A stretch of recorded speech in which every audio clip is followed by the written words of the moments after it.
വളരെ ഗൗരവത്തോടുകൂടി കേരളം ചർച്ച ചെയ്യേണ്ട രണ്ടു പേരുകളാണ് BJP അധ്യക്ഷൻ രാജീവ് ചന്ദ്രശേഖറിന്റെയും CPMന്റെ രാജ്യസഭാ MP ജോൺ ബ്രിട്ടാസിന്റെയും. ഇവിടെ BJPയും അതുപോലെ തന്നെ CPMും തമ്മിലുള്ള അന്തർധാര ശക്തമാകും, ഉറപ്പാണ്.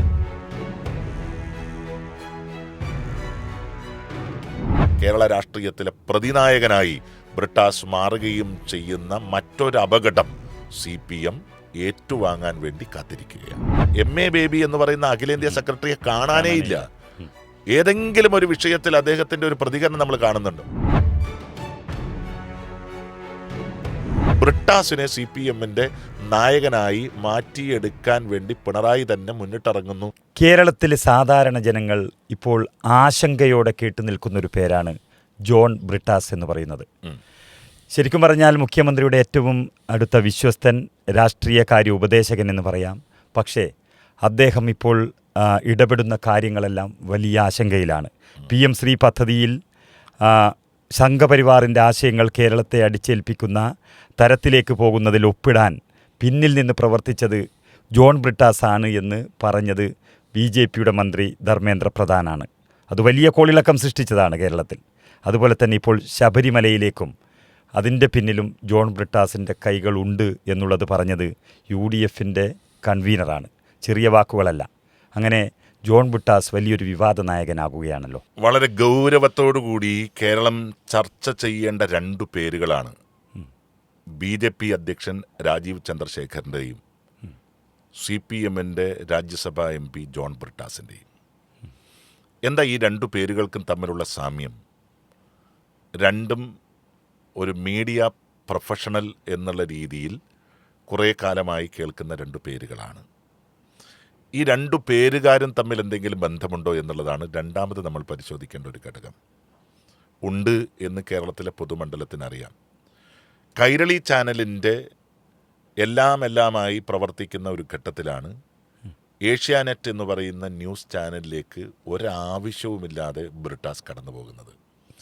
ഈ ഏഷ്യാനെറ്റ് ന്യൂസ് ചാനലിൻ്റെ മേധാവിയാണ് രാജീവ് ചന്ദ്രശേഖർ. അപ്പം സ്വാഭാവികമായും അവിടെ എന്തോ ഒരു കൊടുക്കൽ വാങ്ങൽ നടന്നിട്ടുണ്ട് എന്ന് കേരളം വളരെ കൃത്യതയോടുകൂടി മനസ്സിലാക്കുന്നു. വ്യക്തിപരമായ ഒരു ബന്ധം, ഒരു പാലം ജോൺ ബ്രിട്ടാസും രാജീവ് ചന്ദ്രശേഖറും തമ്മിൽ വ്യക്തിപരമായി ഉണ്ട് എന്നനുമാനിക്കുന്ന ഒരു പൊതുസമൂഹം നമുക്കിടയിലുണ്ടെങ്കിൽ അവരെ കുറ്റം പറയാൻ നമുക്ക് സാധിക്കില്ല. ഇനി അത് കഴിഞ്ഞിട്ടാണ് ജോൺ ബ്രിട്ടാസിനെ രാജ്യസഭയിലെ MP ആക്കി മാറ്റുന്നത്. അവിടെ നമ്മൾ കാണേണ്ട ഒരു കാര്യമുണ്ട്. കേന്ദ്ര ഗവൺമെൻറ്റുമായി ബന്ധപ്പെട്ട പദ്ധതികളെ ലൈസൻസ് ചെയ്യാൻ വേണ്ടിയാണ് KV തോമസിനെ ഡൽഹിയിലേക്ക് ഒരു പ്രത്യേക പദവി നൽകി കേരള സർക്കാർ കോൺഗ്രസിൽ നിന്ന് രാജിവെപ്പിച്ച് കൊണ്ടുപോയി കൂടെ നിർത്തി ക്യാബിനറ്റ് പദവി നൽകി ഡൽഹിയിലേക്ക് അയക്കുന്നത്. വലിയ ശമ്പളം. പക്ഷെ KV തോമസിന് ആഗ്രഹിച്ച രീതിയിൽ LDFനുമായി CPMുമായി ബന്ധപ്പെടുത്താൻ BJPയെയും BJP ഭരണകൂടത്തെയും ബന്ധപ്പെടുത്തുന്നതിൽ അദ്ദേഹത്തിന് വിജയിക്കാൻ സാധിച്ചില്ല. അപ്പോഴാണ് ഇപ്പം നേരത്തെ സൂചിപ്പിച്ചതുപോലെ PMC പദ്ധതി ഉൾപ്പെടെയുള്ള പദ്ധതികളിൽ ജോൺ ബ്രിട്ടാസിൻ്റെ മധ്യസ്ഥതയെക്കുറിച്ചിട്ടുള്ള ചർച്ചകൾ വളരെ സജീവമാകുന്നത്. കേരളത്തിലിപ്പോൾ പല പഞ്ചായത്തുകളും എടുത്ത് പരിശോധിച്ചു കഴിഞ്ഞാൽ ഈ പഞ്ചായത്തുകളിലെല്ലാം CPMും BJPയും തമ്മിലുള്ള ബാന്ധവം ഉണ്ടായി എന്നുള്ളത് പകൽ പോലെ വ്യക്തമായിരിക്കുകയാണ്. ഇപ്പം ഞാൻ ചില പഞ്ചായത്തുകളുടെ ഉദാഹരണം പറഞ്ഞ് സമയം നീട്ടാൻ ആഗ്രഹിക്കുന്നില്ല. ഒരു ഡിബേറ്റ് ഇതുമായി ബന്ധപ്പെട്ട് വന്നാൽ സ്വാഭാവികമായും ആ പഞ്ചായത്തുകൾ എങ്ങനെ BJPക്ക് ഓരോ വാർഡുകളും കിട്ടി എന്നൊക്കെ പറയാനുള്ള ഇഷ്ടം പോലെ ഡാറ്റാസ് നമ്മുടെ കയ്യിലുണ്ട്. ഒന്ന്. രണ്ടാമത്തെ കാര്യം, ഇപ്പോൾ ഒരു ഫോട്ടോയാണ് വിവാദമായിരിക്കുന്നത്. സോണിയാഗാന്ധിയുടെ അടുത്ത് പോയിരിക്കുന്ന ഒരു ഫോട്ടോ.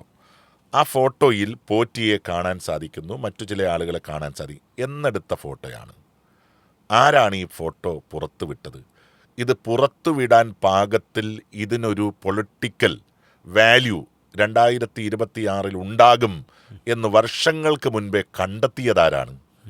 ഈ ഫോട്ടോ എടുക്കാൻ പറ്റുന്ന ടീമിനെ സോണിയാഗാന്ധിയുടെ അടുത്തേക്ക് എത്തിക്കാൻ ഏതെങ്കിലും കോൺഗ്രസ് നേതാവിനെ ഡയറക്റ്റ് ചെയ്തിട്ടുണ്ടെങ്കിൽ അല്ലെങ്കിൽ അദ്ദേഹത്തോട് റിക്വസ്റ്റ് ചെയ്തിട്ടുണ്ടെങ്കിൽ അതാരാണ് എന്നുള്ള ചോദ്യമെല്ലാം അന്തരീക്ഷത്തിൽ ഇങ്ങനെ നിൽക്കുമ്പോഴാണ് അടൂർ പ്രകാശ് പറഞ്ഞത് ജോൺ ബ്രിട്ടാസാണ് ഇതിൻ്റെ എല്ലാം പിന്നിൽ, പോറ്റിയുമായി ബന്ധമുള്ളത് അദ്ദേഹത്തിനാണ് എന്ന് ഫോൺ കോളുകൾ പരിശോധിക്കാൻ ആവശ്യപ്പെട്ടിരിക്കുകയാണ്.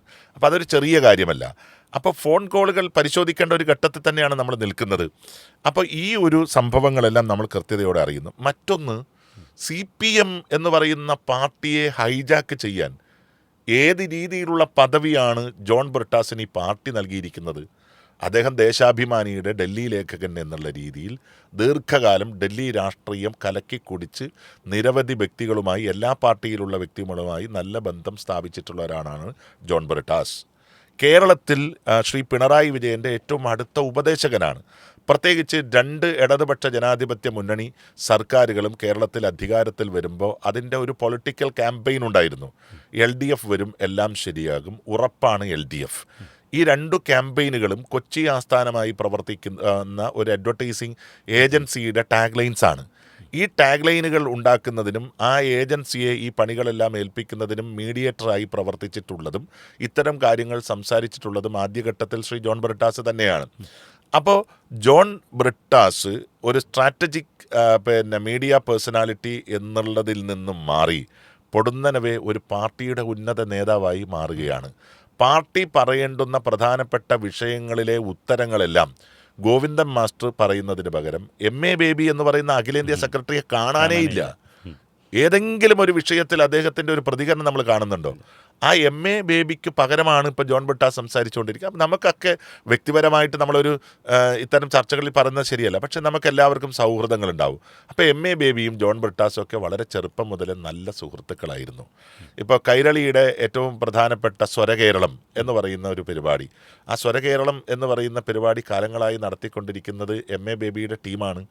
ആ MA ബേബിയുടെ ടീമും അതുപോലെ തന്നെ ജോൺ ബ്രിട്ടാസും തമ്മിലുള്ള ബന്ധം ഒക്കെ വളരെ പകൽ പോലെ എല്ലാവർക്കും അറിയാവുന്ന കാര്യമാണ്. അപ്പോൾ MA ബേബിയെ പോലുള്ള പരിണതപ്രജ്ഞനായിട്ടുള്ള CPMൻ്റെ ഒരു താത്വിക ആചാര്യൻ കൂടിയായിട്ടുള്ള ഒരു മനുഷ്യനെ മാറ്റി നിർത്തി ദേശീയ രാഷ്ട്രീയം സംസാരിക്കുന്ന ഒരാളായി ബ്രിട്ടാസ് കടന്നു വരികയും ആ ജോൺ ബ്രിട്ടാസ് ഒരു വത്സല പുത്രനായി ശ്രീ പിണറായി വിജയൻ കാണുകയും ചെയ്യുന്ന ഒരു ഇടത്താണ് ഈ രാഷ്ട്രീയം നമ്മൾ കൃത്യതയോടുകൂടി സംസാരിക്കുന്നത്. ആ ബ്രിട്ടാസ് എന്ന് പറയുന്നത് കേരളത്തിലെ CPMൻ്റെ വേദികളിൽ പോയി പാർട്ടിക്ക് വേണ്ടി സംസാരിക്കുകയല്ല ചെയ്യുന്നത്, മറിച്ച് അദ്ദേഹത്തിൻ്റെ നോട്ടം മുഴുവൻ ഇന്ദ്രപ്രസ്ഥത്തിലേക്കാണ്. ആ ഇന്ദ്രപ്രസ്ഥത്തിലെ നോട്ടം ആരുമായിട്ടാണ്? BJPയുമായി ബന്ധപ്പെട്ടാണ്. അപ്പോൾ 2026 നടക്കാൻ വേണ്ടി പോകുന്ന നിയമസഭാ തെരഞ്ഞെടുപ്പിൽ CPMന് ഒറ്റയ്ക്ക്, LDFന് ഒറ്റയ്ക്ക് കേരളത്തിൽ വിജയിക്കാൻ കഴിയില്ല എന്ന് പറയുന്ന സത്യം മറ്റാരേക്കാളും തിരിച്ചറിഞ്ഞിരിക്കുന്നത് CPM ആണ്, അല്ലെങ്കിൽ പിണറായി വിജയനാണ്, അല്ലെങ്കിൽ ജോൺ ബ്രിട്ടാസാണ്. അവിടെയാണ് CPMും BJPയും തമ്മിലുള്ള ഒരു അവിശുദ്ധ കൂട്ടുകെട്ടിൻ്റെ പാലമായി, ഇപ്പോൾ വിഷ്ണുനാഥൊക്കെ സൂചിപ്പിച്ചതുപോലെ ജോൺ ബ്രിട്ടാസ് അല്ല, ജോൺ ബ്രിഡ്ജസ് ആണ് എന്ന് പറയുന്ന രീതിയിലേക്ക് ഒരു മനുഷ്യൻ മാറുന്നത്. അപ്പോൾ അദ്ദേഹം സോണിയാഗാന്ധിയെപ്പോലും പ്രതിപട്ടികയിലേക്ക് നിർത്താൻ അദ്ദേഹം ശക്തമായി ഇടപെടുന്നു. പലപ്പോഴും നമ്മൾ കണ്ടിട്ടുണ്ട് പിണറായി വിജയൻ ചില മാധ്യമ സമ്മേളനങ്ങളിലും മിതത്വം പാലിക്കുന്ന ആളാണ്. പ്രത്യേകിച്ചിട്ട് നരേന്ദ്രമോദിയുടെ പേര് അദ്ദേഹം ഒരു മാധ്യമ സമ്മേളനത്തിൽ പറയാറില്ല.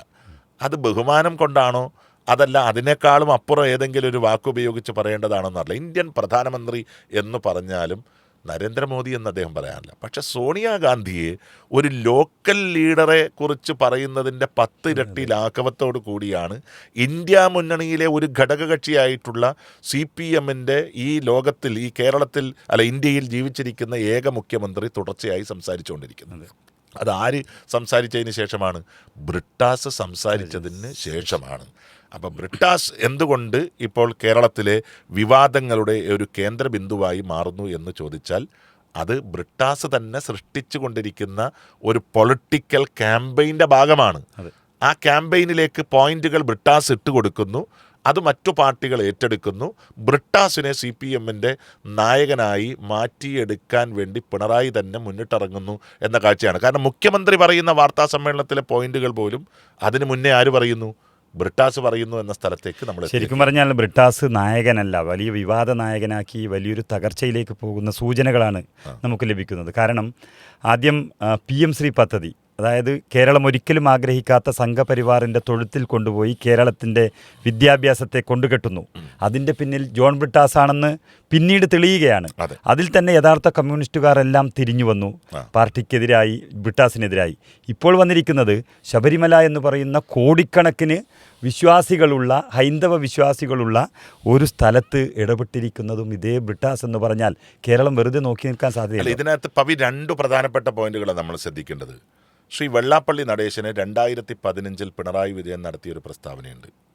ഒരു ഓവുചാൽ വൃത്തിയാക്കുന്നതുമായി ബന്ധപ്പെട്ട് ഒരു അന്യ ദേശ തൊഴിലാളി മരിച്ചതുമായി ബന്ധപ്പെട്ട് അവിടെ പോയി നൗഷാദ് എന്ന ഒരു നൗഷാദ് അദ്ദേഹത്തിന്റെ ഒരു രക്ഷാപ്രവർത്തനത്തെ അദ്ദേഹവും മരിക്കുന്നു. ആ രക്ഷാപ്രവർത്തനത്തെ അവഹേളിച്ചുകൊണ്ട് വെള്ളാപ്പള്ളി നടത്തിയ ഒരു പ്രസ്താവനയെ അതിരൂക്ഷമായ ഭാഷയിലാണ് ആ 2015 നിന്ന് 2026 എത്തുമ്പോൾ നമ്മൾ കാണുന്ന കാഴ്ച, 25 എത്തുമ്പോൾ നമ്മൾ കാണുന്ന കാഴ്ച കേരളത്തിലെ മുസ്ലിം സമുദായത്തെ അഡാപാട്ടലം ആക്രമിക്കുകയാണ് വെള്ളാപ്പള്ളി നടേശൻ. ഈരാറ്റുപാട്ടക്കാരനാണ്, MSF-കാരനാണ് എന്നുള്ളതിൻ്റെ പേരിൽ തീവ്രവാദി എന്ന് പറയുമ്പോൾ പോലും തള്ളിപ്പറയാൻ കേരളത്തിൻ്റെ മുഖ്യമന്ത്രി തയ്യാറാകാതെ നിൽക്കുന്നു. നമ്പർ 1, ശബരിമല പോലുള്ള ഒരു വിഷയത്തിൽ CPM-നെ പരാജയപ്പെടുത്തിയ വിഷയമല്ല എന്ന് ആവർത്തിച്ചു പറയുക വഴി CPM നൽകുന്ന ഒരു മെസ്സേജ് ഉണ്ട്. ആ മെസ്സേജ് എന്ന് പറയുന്നത് ഇനി കേരളത്തിലെ ന്യൂനപക്ഷങ്ങൾ തങ്ങൾക്ക് വേണ്ട എന്നത് തന്നെയാണ്. അപ്പം കേരളത്തിലെ ന്യൂനപക്ഷങ്ങൾ വേണ്ട എങ്കിൽ CPM ആഗ്രഹിക്കുന്നത് കേരളത്തിൻ്റെ ഭൂരിപക്ഷത്തെയാണ്. ആ കേരളത്തിലെ ഭൂരിപക്ഷം എന്ന് പറയുന്നത് ഏറ്റവും പ്രധാനമായിട്ട് ഈഴവ സമുദായം തന്നെയാണ്. ആ ഈഴവ സമുദായത്തിൻ്റെ ഒരു ഭാഗമായിരുന്നു BDJS. ആ BDJS NDAയുടെ ഒരു ഘടകകക്ഷിയാണ്. പക്ഷേ ആ NDAയുടെ ഘടകകക്ഷിയായിട്ടുള്ള BDJS ഈ പഞ്ചായത്ത് തെരഞ്ഞെടുപ്പിൽ 100% നിശബ്ദരായിരുന്നു. തുഷാർ വെള്ളാപ്പള്ളി എന്ന് പറയുന്ന അതിൻ്റെ അധ്യക്ഷൻ ഒരു വാക്കുപോലും BJPക്ക് അനുകൂലമായിട്ടുള്ള രാഷ്ട്രീയ ചക്രവാളത്തിൽ പറയുന്നതേയില്ല. മുന്നണി വിടുന്നതിനെക്കുറിച്ച് BDJS ആലോചിക്കും എന്ന് വെള്ളാപ്പള്ളി പറയുന്നു. ഇതെല്ലാം സൂചിപ്പിക്കുന്ന ഒറ്റ കാര്യം മാത്രമേ ഉള്ളൂ, ഇവിടെ BJPയും അതുപോലെ തന്നെ CPM-ഉം തമ്മിലുള്ള അന്തർധാര ശക്തമാകും, ഉറപ്പാണ്. അങ്ങനെ ശക്തമാകുമ്പോൾ ഈഴവ സമുദായം BDJS എന്ന് പറഞ്ഞിട്ട് വേറൊരു പാർട്ടിയായിട്ട് മാറേണ്ട, അത് CPM തന്നെയായിട്ട് ലയിക്കട്ടെ. അങ്ങനെ ലയിച്ചു കഴിഞ്ഞാൽ ബാക്കിയുള്ള സവർണ വിഭാഗങ്ങൾ, BJPയോടൊപ്പം നിൽക്കുന്നവർ, അവരെല്ലാം ഒരു ഭാഗത്ത് നിന്ന് വരും. മറുഭാഗത്ത് കേരളത്തിലെ പിന്നോക്ക ആദി, അതായത് ഈഴവാദി പിന്നോക്ക വിഭാഗങ്ങൾ CPM-ൻ്റെ കൂടെ ചേർന്ന് വരും. അങ്ങനെ കേരളത്തിലെ ഒരു ഹിന്ദു കൺസോളിഡേഷൻ BJP CPM ബാന്ധവത്തിലൂടെ ഉണ്ടാക്കി 26 വരാം എന്ന് പറയുന്ന ഏറ്റവും പ്രധാനപ്പെട്ട ഒരു സ്ട്രാറ്റജിയാണ് യഥാർത്ഥത്തിൽ നടക്കുന്നത്. അതിൻ്റെ ഏറ്റവും പ്രധാനപ്പെട്ട മീഡിയേറ്ററാണ് ശ്രീ ജോൺ ബ്രിട്ടാസ് എന്ന് പറയുന്നത്. ആ രാഷ്ട്രീയത്തെയാണ് കേരളം വളരെ ഭയത്തോടു കൂടി കാണുന്നത്. പക്ഷേ യഥാർത്ഥത്തിൽ അത് തകർന്നു പോകുന്ന ഒരവസ്ഥയാണല്ലോ ഉള്ളത്. എല്ലാ വേണ്ടാത്ത വിഷയങ്ങളിലും ജോൺ ബ്രിട്ടാസ് ഇടപെടുന്നു. ഇപ്പോൾ അടൂർ പ്രകാശ് എന്ന UDF കൺവീനറെ ചോദ്യം ചെയ്യാനുള്ള ധൈര്യം പോലും SITക്കും അതുപോലെ സർക്കാരിനും ഇല്ലാതെ പോയത് ആ അടൂർ പ്രകാശിനെ ചോദ്യം ചെയ്യുന്നതിന് മുൻപ് മുഖ്യമന്ത്രിയെയും ജോൺ ബ്രിട്ടാസിനെയും അടക്കം ചോദ്യം ചെയ്യേണ്ടി വരും എന്നുള്ള യാഥാർത്ഥ്യത്തിലേക്ക് പോയി. ബ്രിട്ടാസിന്റെ ആഗ്രഹങ്ങളാണ് ഞാൻ സൂചിപ്പിച്ചതല്ല, അതെ, അല്ലെങ്കിൽ പിണറായി വിജയൻ്റെ ആഗ്രഹമാണ് ഞാൻ സൂചിപ്പിച്ചത്, വെള്ളാപ്പള്ളി നടേശൻ്റെ ആഗ്രഹമാണ് ഞാൻ സൂചിപ്പിച്ചത്, രാജീവ് ചന്ദ്രശേഖരൻ്റെ ആഗ്രഹമാണ് ഞാൻ സൂചിപ്പിച്ചത്. പക്ഷെ കേരളത്തിലെ പൊതുസമൂഹം ഈ കുതന്ത്രങ്ങളെല്ലാം വളരെ കൃത്യമായി മനസ്സിലാക്കിയിരിക്കുന്നു. ആ മനസ്സിലാക്കിയെടുക്കുന്ന ഇടത്താണ് ബ്രിട്ടാസ് എന്ന് പറയുന്ന നായകൻ കേരള രാഷ്ട്രീയത്തിലെ പ്രതിനായകനായി മാറിക്കൊണ്ടിരിക്കുന്നത്. ആ പ്രതിനായക പട്ടികയിലേക്ക് ബ്രിട്ടാസ് വരാനുള്ള കാരണം കേരളത്തിലെ പൊതുസമൂഹം ഓരോ ദിവസവും കൃത്യമായി അതാത് ദിവസത്തെ പൊളിറ്റിക്കൽ ഡാറ്റാസ് മനസ്സിലാക്കുകയും അതിനനുസരിച്ച് പ്രതികരിക്കുകയും പ്രതിപ്രവർത്തിക്കുകയും ചെയ്യുന്നു എന്നുള്ളത് കൊണ്ടാണ്. അതുകൊണ്ടാണ് ശ്രീ അടൂർ പ്രകാശിനെ പോലുള്ള ഒരാൾ വളരെ ധീരമായി ചില നിലപാടുകൾ പറഞ്ഞപ്പോൾ ആ നിലപാടുകളെ അതേ അർത്ഥത്തിൽ അംഗീകരിക്കാൻ SIT പോലും തയ്യാറാവുകയും ചോദ്യം ചെയ്യാൻ മുന്നോട്ട് വരാതിരിക്കുകയും ചെയ്യുന്നത്.